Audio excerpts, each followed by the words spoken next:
واحدہ، کفر جہاں بھی ہو وہ ایک ہی ملت ہے، وہ ایک ہی کمیونٹی، چاہے اس کا رنگ روپ مختلف ہو، چاہے وہ ہندو ہو، چاہے وہ عیسائی ہو، چاہے یہودی ہو، چاہے وہ قادیانی ہو، چاہے وہ شیعہ ہو، جو بھی مسلمانوں کے خلاف، جو بھی مسلمان حق پرست نہیں ہے اس کے خلاف یہ سب جمع ہوتے ہیں۔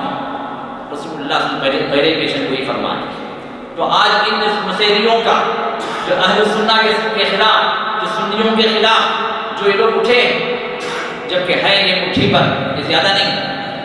شام کی اکثریت سنیوں کی ہے، شام کے اکثر مسلمان یہ سنی ہیں، اور یہ مسیری یا رافضی ان کی تعداد زیادہ نہیں، لیکن سلطنت ان کے ہاتھ، حکومت ان کے ہاتھ، قوت ان کے ہاتھ میں، اور یہ اپنے قوت کے بلبوتے پر ان سنیوں کو صفحہ ہستی سے مٹانا چاہتے ہیں، شام کو خالی کروانا چاہتے ہیں۔ تو میرے دوستو، یہ لوگ بھی وہ لوگ ہیں جو علی کو الہ بولنے والے، اور جو اس عقیدے کو نہیں مانتا اس کو کافر بولنے والے، اور ان کی نظر میں ہم سب کافر ہیں، اور یہ جن کو ختم کر رہے ہیں سنیوں کو، وہ اسی بنیاد پر یہ لوگ کافر ہیں۔ تو اسی طرح اور بھی فرقے ان کے اندر موجود ہیں، جن میں اسماعیلیہ ہے، بہائیہ ہے، یہ خوجہ، بہرا، یہ سب انہی کے فرقے۔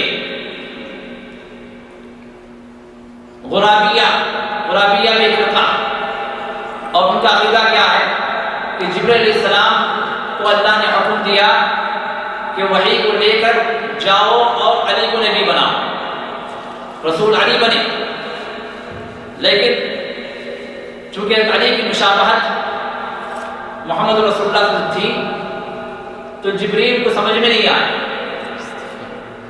وہ وحی لے کر علی کے پاس جانے کے بجائے محمد صلی اللہ علیہ وسلم کے پاس آ گئے۔ جس طرح کوا دوسرے کوے سے مشابہت رکھتا، غراب کہتے ہیں عربی میں کس کو؟ کوے، کرو۔ تو کوے میں دو کووں کو آپ بٹھا کے فرق کر سکیں گے؟ نہیں کر سکتے۔ تو کوے میں بہت مشابہت ہوتی ہے۔ تو اسی طرح محمد رسول اللہ صلی اللہ علیہ وسلم اور علی کے درمیان مشابہت تھی، تو یہ دو جو ہے کووں کی طرح ہو گئے کہ آپ جبریل کے سمجھ میں نہیں آیا کہ کیا کہاں لے جائیں، کیسے بتائیں، کیسے تمسخر ہے اللہ کا، کیسے ٹھٹھول ہے جبریل کا۔ اس کے بارے میں اللہ فرماتے ہیں جبریل علیہ السلام کی، انه لقول رسول کریم ذی قوت عند ذی العرش مکین مطاع ثم امین۔ جبریل علیہ السلام کو اللہ نے لقب دیا کیا؟ امین ہے، امانت دار ہے۔ اور یہ شیاطین کہہ رہے ہیں کہ جبریل کی سمجھ میں نہیں آیا کہ اللہ نے فرمایا کہ علی کو جا کے نبی بناؤ، اور یہ جبریل جو ہے محمد صلی اللہ علیہ وسلم کو نبی بنا دیا۔ یہ عقیدہ، تو یہ فرقہ ہے غرابیہ، کوے والا، کووں کی مشابہت رکھنے والا۔ تو اس طرح مختلف فرقے، اور ان میں مشہور جو فرقہ ہے اور زیادہ جس فرقے کی تعداد ایران اور عراق اور خود ہمارے انڈیا پاکستان میں جو فرقہ ہے وہ ہے 12 امامی فرقہ، جس کو فرقہ اثنا عشریہ کہتے ہیں، 12 اماموں کو ماننے والا، اور انہی کی تعداد زیادہ۔ اور یہ جتنے بھی فرقے ہیں، جن باتوں کو میں بیان کر رہا ہوں، جن عقائد کو، یہ تمام فرقے ان کے مشترک ہیں، ان کی فرقے بہت ہیں،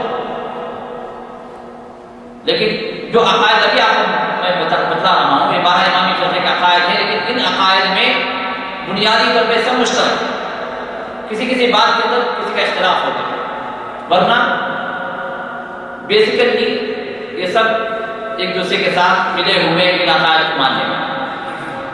تو پہلی چیز یہ کہ امامت ہو، امام ہو، اور یہ امام نص سے ثابت، نص سے مطلب قرآن سے یا حدیث، یہ امام اس کا ثبوت ہے، اور اس کا تعلق جو شروع ہوتا ہے، پہلا امام مانتے ہیں علی، اور ان کے کلمے میں بھی اس کو انہوں نے داخل کر رکھا۔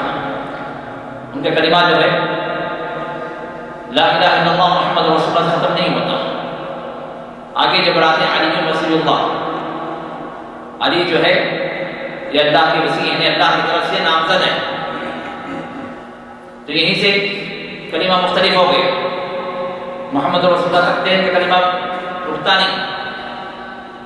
اب یہاں پر اذان میں بھی اس کو انہوں نے شامل کیا۔ جب اذان دیتے ہیں تو اذان کے اندر بھی ہم کہتے ہیں اشہد ان محمد رسول اللہ، تو اس کے بعد جو ہے ان کا مؤذن کہتا ہے اشہد ان علی وصی اللہ، کہ میں اس بات کی گواہی دیتا ہوں کہ علی جو ہے اللہ کے وصی، اللہ کی طرف سے نامزد ہے۔ اب امامت جو علی سے شروع ہوئی تو یہ امامت نص سے ثابت ہے۔ نص سے مطلب کیا ہے کہ شریعت سے ثابت ہو۔ اب اپنے ہر امام کو انہوں نے کہا کہ شریعت سے ثابت ہے۔ پہلے امام کون ہے؟ علی رضی اللہ عنہ۔ میں علی کی امامت کہاں سے ثابت ہوئی؟ کہا کہ رسول اللہ صلی اللہ علیہ وسلم نے علی کو امام بنایا، اپنے بعد خلیفہ بنایا۔ کہاں بنایا، کب بنایا؟ تو اپنے ایک حدیث پیش کر دی کہ رسول اللہ صلی اللہ علیہ وسلم حجۃ الوداع، جو آپ کا پہلا اور آخری حج تھا، حج کرنے کے بعد جب واپس آئے تو مدینے کے راستے میں ایک جگہ آپ نے پڑاؤ کیا، 18 ذی الحج تاریخ تھی، اور جگہ جو تھی اس کا نام تھا غدیر خم۔ ادھر ایک چھوٹا سا کنواں، غدیر کہتے ہیں چھوٹے کنویں، وہاں پر رسول اللہ سے پڑاؤ کیا اور تمام صحابہ کو اپنے جمع کیا، اور ان کے سامنے آپ نے علی کی فضیلتیں بتلائی، اور پھر کہا کہ میرے بعد خلیفہ جو ہوگا وہ علی ہوگا۔ رسول اللہ صلی اللہ علیہ وسلم نے نامزد کر دیا، جبکہ اس کا کوئی ثبوت ہمارے پاس نہیں۔ یہ ان کی اپنی روایت ہے، اور ان کی اپنی روایتیں اس کے لیے کسی حدیث کی دلیل نہیں چاہیے۔ جو روایتیں ہمارے پاس محدثین بیان کرتے ہیں اس کی چھان پھٹک کوئی بھی کر سکتا ہے، اس کے اصول ہیں، اس کے ضوابط ہیں، اس کے قواعد ہیں، اس کے راوی ہیں، جرح و تعدیل کے قاعدے ہیں۔ اسی اعتبار سے حدیث ضعیف ہے، حسن ہے، صحیح ہے، یا کہ اگر ان شروط پہ نہیں گزرتی ہے تو پھر موضوع ہے، لیکن ان کے پاس کیا ہے؟ یہ سب قواعد نہیں چلتے۔ ان کے پاس یہ ہے کہ ہمارے امام کی طرف سے جو بات آ گئی وہی حدیث ہے، چاہے اس کے خلاف میں آپ سب سے آتھینٹک حدیث پیش کر دیں، بخاری کی روایت پیش کر دیں، مسلم کی روایت پیش کر دیں، قابل قبول۔ وجہ یہ ہے کہ یہ تمہارے اپنے اماموں کے ذریعے سے آئی، تمہارے اپنے محدثین کے ذریعے سے آئی، ہمارے امام کے ذریعے سے نہیں۔ اب غدیر خم کی روایت پیش کرتے ہیں جو در حقیقت کسی بھی حدیث سے رسول اللہ صلی اللہ علیہ وسلم نے اس موقع پر یہ بیان فرمایا ہو کہ علی میرے بعد خلیفہ ہوں گے، یہ کسی بھی حدیث سے ثابت ہے۔ اور اگر یہ ثابت اگر ہو جاتا، رسول اللہ صلی اللہ علیہ وسلم بیان کر دیتے تو پھر کسی صحابی کی مجال نہیں تھی کہ رسول اللہ صلی اللہ علیہ وسلم کی بات کی خلاف ورزی کرے۔ علی کو چھوڑ کر ابو بکر سے بیعت لیتے، کہ ممکن کہ رسول اللہ صلی اللہ علیہ وسلم نے وصیت کر دی، بتلا دیا کہ میرے بعد علی خلیفہ ہوں گے، اور صحابہ اس کو نہ مانے، ممکن؟ یہی وہ ابو بکر ہے، ذرا غور کریں، یہی وہ ابو بکر ہے۔ جب آپ خلیفہ بنتے ہیں، خلیفہ بننے سے پہلے محمد رسول اللہ صلی اللہ علیہ وسلم اپنے آخری لمحات میں روم کی طرف لشکر کو روانہ کرتے ہیں۔ یہ آخری لشکر تھا جو محمد رسول اللہ نے روانہ فرمایا، اور اس کے سربراہ پتہ کون تھے، کمانڈر کون تھے؟ اسامہ بن زید، 17 سال کے نوجوان۔ بالکل عنفوان شباب، جس کو ہم کہتے ہیں کچا نوجوان، کیا تجربہ 17-18 سال کا لڑکا، لیکن رسول اللہ صلی اللہ علیہ وسلم نامزد کر دیا اور اس لشکر میں جانے والے کون تھے پتا؟ اسامہ بن زید کی سرکردگی میں، آپ کمانڈرشپ کے اندر اس فوج میں جانے والے ابو بکر،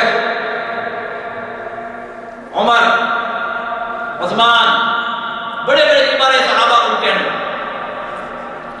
اور رسول اللہ صلی اللہ علیہ وسلم روانہ فرمایا۔ ابھی لشکر مدینے سے نکلا نہیں، ابھی مدینے کے مضافات میں اور اس وقت میں ابھی جمع ہو رہے ہیں لوگ، رسول اللہ سے انتقال ہو گئے۔ لوگوں نے ابو بکر کو چن لیا کہ آپ خلیفہ۔ اسامہ بن زید سے ابو بکر اجازت دیتے ہیں، اسامہ خلافت کی ذمہ داری مجھ پر لوگوں نے ڈال دی، اگر تم مناسب سمجھو تو مجھے مدینے میں چھوڑو۔ پھر عمر کو ساتھ رکھنے کے لیے اسامہ بن زید سے اجازت دیتے ہیں، کہتے ہیں کہ عمر کو میرے ساتھ چھوڑ دو، اس لیے کہ بارش خلافت مجھے سنبھالنا، بہت سارے کام ہیں، مجھے مددگار چاہیے، مجھے اپنا ایک وزیر چاہیے۔ اسامہ بن زید کی اجازت سے عمر کو انہوں نے رکوایا۔ لوگوں نے کہا کہ ایسے حالات میں آپ اسامہ بن زید کو ان کے لشکر کو بھیج لیں مدینے کے باہر، جبکہ مدینہ خالی ہو جائے گا، اب اللہ کے رسول نہیں رہے، اور رسول اللہ صلی اللہ علیہ وسلم کی وجہ سے کہیں دشمنان اسلام ایک ساتھ مدینے پر حملہ نہ بول دیں، مدینے میں کوئی دفاع کرنے والا نہیں رہے گا ان کا، ایسی صورت میں اسلامی حکومت ختم ہو جائے۔ مدینے کو اگر وہ اوورٹیک کر لیں، وہ کیپچر کر لیں، تو مسلمانوں کو ٹھکانا کیا رہے گا؟ آپ ان کو نہ بھیجیں، اس وقت روک دیں، یہ حالات کا تقاضا۔ وہ بکر کا جواب پتا ہے کیا؟ یہ وہ بکر جن کے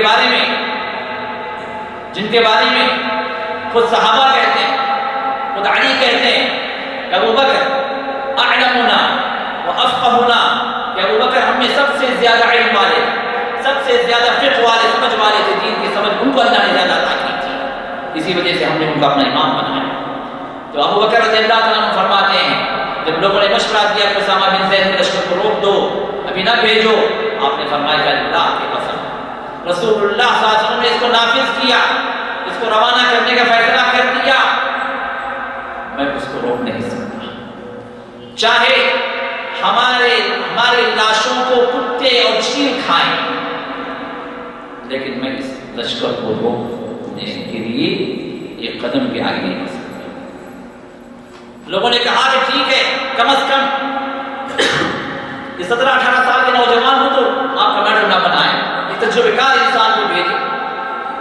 بڑے بڑے کمانڈر موجود تھے، خالد بن ولید تھے، ابو عبیدہ بن جراح تھے، سعد بن ابی وقاص تھے، عمر بن عاص تھے، فاتح مصر عمر بن عاص، فاتح ایران سعد بن ابی وقاص، ابو عبیدہ بن جراح، خالد بن ولید فاتح شام، بڑے بڑے جنرل ہیں یہ لوگ، آپ ان میں سے کسی کو کمانڈر بنا دیں؟ کہاں کہ نہیں، یہ لوگ بھی تو تھے نا اللہ کے رسول کے سامنے، حضور اللہ کے رسول نے جب ان کو کمانڈر بنایا یہ لوگ بھی تو موجود تھے، لیکن جب رسول اللہ صلی اللہ علیہ وسلم نے اسامہ کو اختیار کیا تو اللہ کی قسم اللہ کے رسول کے اختیار پر میرا اختیار نہیں چلا، وہ وہی جائیں، اور ہوا بھی وہی۔ اور رسول اللہ صلی اللہ علیہ وسلم کے اس لشکر کے نفاذ کی برکت یہ تھی کہ جب یہ لشکر چلا پورے عرب کے اندر یہ بات پھیل گئی کہ اتنا لشکر جرار رسول اللہ صلی اللہ علیہ وسلم کی وفات کے بعد اگر نکلا تو پھر مدینے کے اندر کتنی قوت ہوگی۔ لوگ جو مدینے پر حملہ کرنے کی سوچ رہے تھے رک گئے، کہا کہ جب مدینے کے اندر اتنی قوت ہوگی تو ہی اس لشکر کو روانہ انہوں نے کیا، اور اس لشکر کی آمد سن کر جس روم سے ٹکر لینا چاہ رہے تھے روم کا لشکر وہاں سے بھاگ گیا۔ برکتیں ہی برکتیں اللہ کے رسول کی۔ وصیت میں، آپ کی سنت کی پیروی میں، آپ کے حکم کے نفاذ میں۔ تو کہنے کا مطلب یہ ہے کہ اگر محمد رسول اللہ صلی اللہ علیہ وسلم کو صراحت کے ساتھ نامزد کر دیتے کہ میرے بعد یہ خلیفہ ہوگا، تو پھر ابو بکر وہ صحابی ہیں، وہ فضیلت والے، وہ یار غار ہیں کہ رسول اللہ صلی اللہ علیہ وسلم کی حکم عدولی کا تصور بھی نہیں کر سکتے۔ سب سے پہلے آگے بڑھو ہوئے، اور جب آپ نے نہیں کیا اور یہی ہوا، اور محمد رسول اللہ عملی طور پر علی رضی اللہ عنہ کے رہتے ہوئے اپنے بعد یا اپنی حیات طیبہ میں، اپنے آخری لمحات میں ایک نماز کے لیے نہیں، دو نماز کے لیے، 17 نمازوں کے لیے محمد رسول اللہ صلی اللہ علیہ وسلم نے ابو بکر کو آگے بڑھایا۔ آپ کی حیات طیبہ میں ابو بکر امامت کرتے رہے مسلمانوں کی، اور جب لوگوں نے کہا کہ ابو بکر رقیق القلب ہیں، نرم دل ہیں، وہ آپ کے مقام پر نہیں کھڑے ہو سکتے، وہ رونا شروع کر دیں گے، وہ امامت کے قابل نہیں ہیں، وہ بڑے ہی نرم دل ہیں، آپ کسی اور کو حکم دیں، تو رسول اللہ نے ارشاد فرمایا کہ نہیں، اللہ اس کا آپ نے فرمایا کہ یأبی اللہ ورسولہ الا ابا بکر، یأبی اللہ ورسولہ الا ابا بکر، اللہ اس کا رسول انکار کرتا ہے مگر ابو بکر، سوائے ابو بکر، ابو بکر کے علاوہ کوئی قابل نہیں اس مقام پر۔ اللہ، یہ سب وضاحتیں جس میں، اور انہی وضاحتوں کی بنیاد پر صحابہ آگے بڑھے اور ابو بکر صدیق سے خلافت کی بیعت لی اور اول خلیفہ بنے محمد رسول اللہ صلی اللہ علیہ وسلم کے بعد۔ اب یہاں سے یہ لوگ جو ہے ان موضوع روایات سے علی کی امامت کو انہوں نے شروع کیا، پھر تعلیم کے بعد ان کے امام ہیں دوسرے حسن بن علی، اور اس کے بعد تیسرے امام ہیں حسین بن علی، پھر چوتھے امام ہیں علی بن حسین جو زین العابدین کے نام سے مشہور ہیں، اور پانچویں امام ہیں محمد باقر، اور چھٹے امام ہیں جعفر صادق، ساتویں امام ہیں موسیٰ کاظم، آٹھویں ہیں علی رضا، اور نویں ہیں محمد علی تقی، اور ان کے بیٹے ہیں 10ویں علی نقی، اور 11ویں ہیں حسن علی عسکری جو 260 میں ان کی وفات ہو گئی۔ یہاں تک 11 امام، اور سب یہ نسل در نسل۔ اور جب ان سے پوچھا کہ نسل کدھر ہے، تو کہتے ہیں ہمارے امام نے بتلا دیا کہ میرے بعد یہ نسل ہوگی، امام نے بتایا، اور امام جو کچھ کہے وہی شریعت۔ میں ابھی آپ کو بتاؤں گا ان کے اماموں کی خصوصیات کیا ہیں۔ پھر اس کے بعد 12ویں امام حسن عسکری کے بیٹے محمد بن حسن عسکری کا نام محمد، یہ 12ویں امام 260 ہجری میں 11ویں امام کی وفات ہو گئی، اور آج جو 1435 ہجری چل رہی ہے، ابھی تک 12ویں امام نہیں آئے۔ یہ 12ویں امام کدھر؟ کہتے ہیں کہ یہ 12ویں امام پیدا ہوئے، کسی روایت میں ان کے 4 سال، کسی روایت میں 8 سال، کسی روایت میں پیدا ہوتے ہی یہ غائب ہو گئے۔ غائب جو ہوئے، اب وہ آئیں گے قیامت کے قریب، کیونکہ امام ہمارے صرف 12 ہی ہیں، اگر وہ اسی وقت ظاہر ہو جاتے تو پھر امامت ختم ہو جاتی۔ تو انہوں نے یہ عقیدہ اختیار کیا کہ 12ویں امام غائب، اور یہی مہدی منتظر، اور یہ جب آئیں گے تو قیامت قریب آئیں گے۔ اور اسی عقیدے کے تحت یہ لوگ جہاں ان کے عقیدے کے مطابق جہاں یہ غائب ہوئے، اب کہاں غائب ہے تو نہیں پتا، لیکن ان کا عقیدہ یہ ہے کہ یہ نکلیں گے عراق کے ایک شہر سامرہ، اس کو عربی کا اصل نام ہے سرہ منرہ، اس کو کہتے ہیں سامرہ، وہاں کی ایک غار سے یہ نمودار اور عملی طور پر چونکہ انہی لوگوں کا علاقہ ہے جو ان کی امام کی طرف سے جو موجودہ جو امام جو اس غائب امام کی نیابت کر رہا ہے، اب غائب امام کی جو نیابت کر رہے ہیں ان کی طرف سے حکم یہ ہے کہ روزانہ وہاں پر خالی گھوڑا لے کر اس امام کا انتظار کریں اور اس غار پر جا کے مغرب کے ساتھ ندا دیتے ہیں، اے امام باہر نکل آؤ، آپ کا انتظار ہوگا۔ تو یہ نجات دہندہ، اب یہ آئیں گے تو کیوں آئیں گے یہ بھی سن لیں، یہ 12ویں امام آئیں گے کیوں؟ انتقام لینے کس سے؟ جنہوں نے بھی علی کی خلافت کا حق جنہوں نے غصب کر لیا۔ کون تھے وہ؟ ابو بکر، عمر، عثمان رضی اللہ عنہ،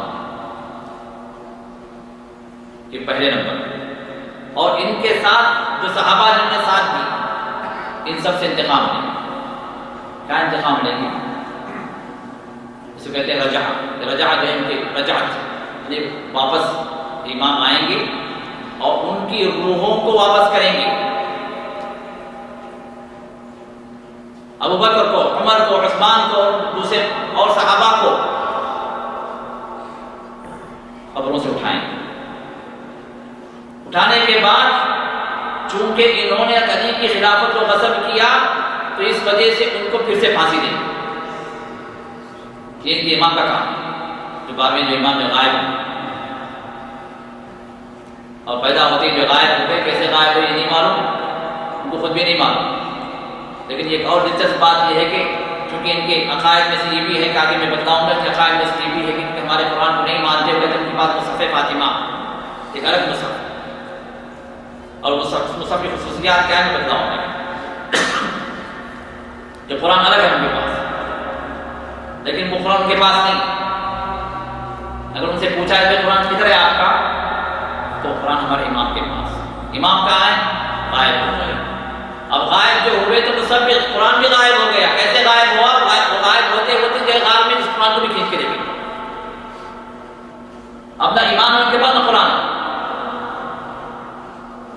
یہ میری اپنی باتیں نہیں، میں آپ کو حوالہ چاہیے، حوالے کے ساتھ میں ان کی اپنی کتابوں سے بتلاؤں اور حوالے موجود ہیں میرے پاس۔ تو اسی وجہ سے آپ ہمارے آپ کے قرآن کو نہیں مانتے۔ نہیں ماننے کا مطلب کیا ہے کہ ہمارا اصل قرآن الگ ہے، اور اس قرآن کی خصوصیات کیا ہیں وہ میں بتلاؤں گا کیا۔ تو یہ ہیں جو 255 ہجری میں پیدا ہو کر غائب ہو گئے، اور ان میں سے محققین، ان کے اپنے محققین خود کہتے ہیں کہ ان کے پیدا ہونے کا ایک افسانہ ہے، ورنہ اس کی حقیقت نہیں کہ پیدا ہو۔ اگر پیدا ہوتے تو وجود ہوتا، جب یہ موجود ہی نہیں ہے تو وجود ہی نہیں ہے تو حقیقت میں کہ پیدا ہی نہیں ہے، بس نام رہ گیا کہ 12ویں امام میں جو غائب ہو گئے۔ تو یہ ہے مہدی منتظر محمد عسکری جو امام غائب ہے، اور ان کی نیابت کر رہے ہیں اس وقت سے ان کے مختلف ائمہ جو ان کے نائب بن کر ان کو حکم دے رہے ہیں۔ اور یہ امام غائب کا جو فترہ ہے، جو پیریڈ ہے، ان کے 2 پیریڈ، ایک ہے غیبت صغریٰ، ایک ہے غیبت کبریٰ۔ غیبت صغریٰ مطلب چند سالوں تک یہ لوگوں کو جھانسا دیتے رہے کہ بھائی وہ امام غار کے اندر ہیں، ابھی ظاہر نہیں ہوں گے، وہ پردے میں ہیں، لیکن جو نائب ہے جو لوگوں کے درمیان میں ہے وہ ان سے مشورہ لیتا رہے، وہ اپنی امامت ان کے ذریعے سے چلائے گا اور ہر بات میں ان سے حکم دے گا۔ اور اسی دور میں الکافی، ان کے ایک بہت بڑے فقیہ اور محدث محمد یعقوب الکلینی، انہوں نے کتاب لکھی جس کے اندر 16,000 سے زیادہ 16,199 روایتوں نے جمع کیا، ان کے اپنے اماموں کی روایت سن رہا کہ حدیث نہیں، رسول اللہ سے ثابت ہونا ضروری نہیں ہے، ان کے امام سے مروی ہوا، ختم خلاص ہو گیا، حدیث ہو گئی۔ تو ویسے 16,199 روایتوں نے جمع کیا اور اس کا نام رکھا، اور اس کے نام کے لیے انہوں نے کیا کیا کہ اس کا کیا نام رکھا جائے، تو امام کے پاس انہوں نے اس کتاب کو بھیجا کون جو غائب اندر پردے میں، یہ پورا ناٹک ہے۔ اب یہ اس وقت کے جو امام جو تھے، جو نائب، انہوں نے اس کتاب کو لے جا کر امام کے پاس پیش کیا، تو امام نے کہا اس کو دیکھنے کے بعد ھذا کاف لشیعتنا، یہ ہمارے شیعہ کے لیے کافی ہے، اب کسی اور طرف جانے کی ضرورت نہیں۔ تو اس نام کا اس کتاب کا نام الکافی رکھ دیا، کافی۔ اب وہ کتاب شیعوں کے لیے سب سے بڑی حجت، سب سے بڑی دلیل۔ ہمارے پاس بخاری اور مسلم کا جو قدر و منزلت ہے اس سے بھی کہیں زیادہ، کیوں ہماری بخاری مسلم نہیں مانتے ہو، لیکن ان کے پاس جو الکافی کا حوالہ دے دیا جائے کہ الکافی کے اندر یہ موجود ہے تو گویا کہ اللہ کی طرف سے نازل ہو، کیونکہ جو اس کی تصدیق ہو گئی، اٹیسٹڈ ہو گئی، کس سے؟ ان کے اپنے امام سے جو غائب تھے۔ اب یہ جو غائب جو تھا، یہ 100-200 سال کا جو فقرہ تھا، 100-200 سال کی پیریڈ تھی جو غیبت صغریٰ تھی، جو ہر معاملے میں ان سے حکم لیا جاتا تھا۔ اب لوگوں کو کب تک اندھیرے میں رکھیں؟ عقل تو ہے لوگوں، کب تک جھانسا دیتے رہیں؟ جب ہتھیار ڈال دیے کہ ابھی جو ہے بھانڈا پھوٹنے والا ہے، تو اس کے بعد پھر جو انہوں نے لوگوں میں اعلان کر دیا کہ اب جو ہے امام غیبت کبریٰ میں چلے گئے، اب ہمیشہ کے لیے غائب ہو گئے، لمبی مدت کے لیے، قیامت قریب آ آئے گی۔ اب یہ ہے ان کے بارے میں امام کے حقیقت، ٹھیک۔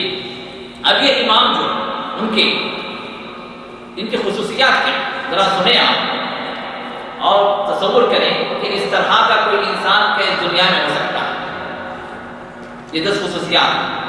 پہلی یہ کہ امام ان کا جو پاک و صاف، پوتر، نجاست اس کو چھو کر بھی نہیں گزرتی، نجس کوئی چیز نہیں ہے اس کے پاس، جب پیدا ہوا تو ختنہ شدہ۔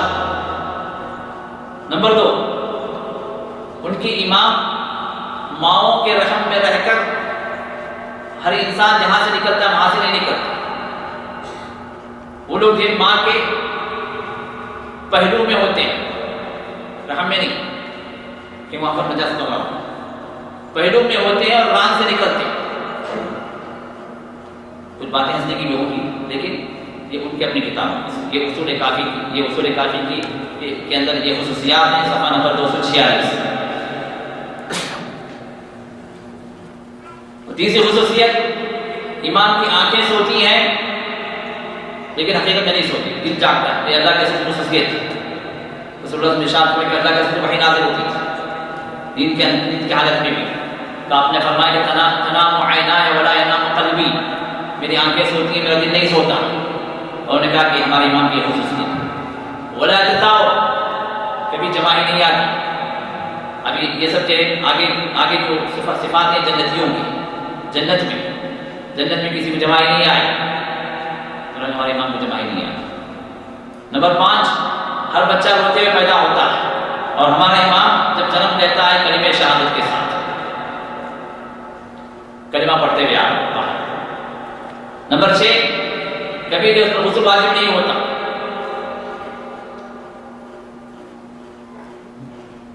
پاک ہونے کے لیے غسل واجب ہوتا۔ ہاں، ولا یجنب، کبھی جنب بھی نہیں ہوتا، غسل واجب نہیں ہوتا۔ اور نمبر 7، جس طرح آگے سے دیکھتا ہے پیچھے سے بھی دیکھتا ہے۔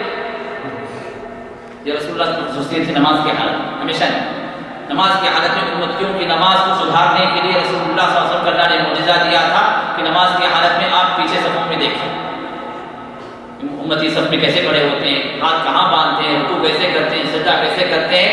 رسول اللہ صلی اللہ علیہ وسلم امت کو نماز کی صحیح تعلیم دینے کے لیے رسول اللہ صلی اللہ علیہ وسلم کو اللہ نے معجزہ دیا تھا نماز کی حالت۔ اور ان کا جو 24 آورس ہمیشہ آگے بھی دیکھیں پیچھے بھی دیکھیں۔ نمبر 8، ان کی جو غلاظت جو ہوتی، سنڈال جو ہوتی ہے، وہ مسک کی خوشبو کی ہوتی ہے،